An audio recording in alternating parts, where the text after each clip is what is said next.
जिसकी किडनी गड़बड़ हो गई हो, जिसका लीवर गड़बड़ हो गया हो, जिसको डायलिसिस चल रहा हो और छूट नहीं रहा हो, बैकुंठ चतुर्दशी के दिन नदी के घाट पर, नदी, तालाब, सरोवर, कुआं, बावड़ी जो हो, उसके तट पर 14 दीप लगाकर, पीपल के पत्ते पर शहद डालकर और उसमें एक काली मिर्ची शंकर जी का नाम डालकर बोलकर उसमें चढ़ा दें। उसी पत्ते की काली मिर्ची,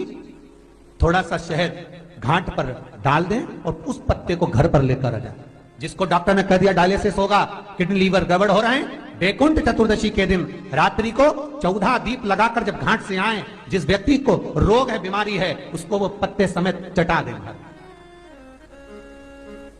और फिर जाकर आप 8 दिन 10 दिन बाद जांच करवाओ, आपको उसका फल प्राप्त हो जाए। और विश्वास रखकर, क्योंकि हरि और हर मिलन कोई साधारण नहीं है। बैकुंठ चतुर्दशी, कार्तिक के महीने की जो बैकुंठ चतुर्दशी है, उसका जो फल है, कोई कितना भी विद्या कर दिया, कोई कितना भी टोना कर दिया हो, कोई कितना भी किसी भी रूप में तांत्रिकता का भाव कर दिया हो, तो सीधे कहा लौंग और काली मिर्ची रखकर, बमूल के या गुलाब के कांटे रखकर, उसको उतार कर उसकी धुनी लेने पर भी बैकुंठ चतुर्दशी के दिन तंत्र विद्या, अघोर विद्या कितनी भी कड़ी हो, वह नष्ट हो जाए, वो समाप्त, सुख समाई। जिस व्यक्ति की बीमारियां समाप्त नहीं हो रही हो, लगातार बीमारियां घेरे हुए हैं और बीमारियां चल रही हो, बहुत बीमारियां चल,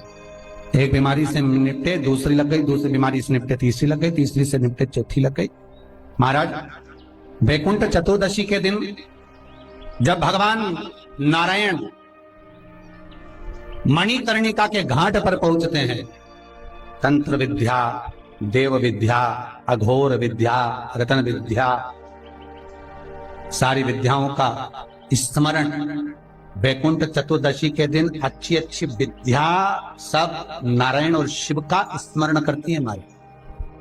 भगवान विष्णु और भगवान शंकर का स्मरण, अच्छी अच्छी विद्या। तो शास्त्र कहता है जिसको बहुत रोग हो, एक रोग मिटा दूसरा चालू, दूसरा रोग मिटा तीसरा चालू, तीसरा रोग मिटा चौथा चालू, चौथा रोग मिटा पांचवा चालू, बहुत रोग से ग्रस्त है, कुछ ना करिए, एक काम करिए, 7 काली मिर्ची लो, 5 लौंग लो और 5 बमूल के कांटे, बमूल के वृक्ष के जो कांटे होते हैं, अगर बमूल के वृक्ष के कांटे ना मिले तो गुलाब के कांटे ले लो। कांटे लेकर उसको एक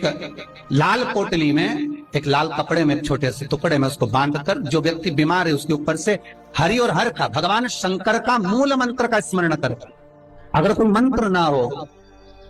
तो श्री शिवाय नमस्तुभ्यम और ओम नमो भगवते वासुदेवाय, इसका स्मरण कर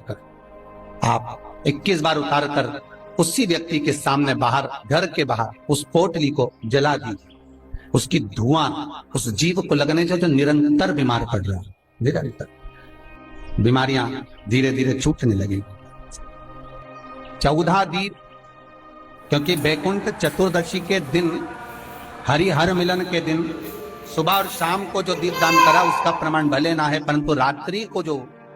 दीपदान का प्रमाण है वह जीवन का सुख देगा। बैकुंठ चतुर्दशी का ये उपाय अवश्य करिए। जिसको श्वास से जुड़ी हुई तरह प्रॉब्लम रहती है, दमे से जुड़ी हुई प्रॉब्लम रहती है, श्वास की बीमारी रहती है, या महाराज दिन रात खांसी चल रही हो, श्वास से जुड़ी हुई परेशानी चल रही हो, उसके लिए निवेदन है 7 लौंग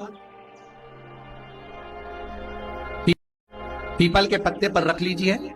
और घर के बाहर 5 दिए घी के लगा दीजिए। जिस व्यक्ति को श्वास ज्यादा चलती हो, खांसी ज्यादा चल रही हो, दमा भरा रहा हो, उसके लिए बैकुंठ चतुर्दशी का ये उपाय अवश्य करिए। 5 लौंग या 7 लौंग या 11 लौंग या 21 लौंग, जितनी आप निरंतर एक एक लौंग कर खाना है, जितने दिन आप खा सकते हैं, पीपल के पत्ते पर रख दें। और बैकुंठ चतुर्दशी का जो मूल मंत्र है, उस मंत्र को आप लिख लीजिए, उस मंत्र का स्मरण करिएगा। ओम हीम, हा उस पे ई की मात्रा, अम की बिंदी, हीम।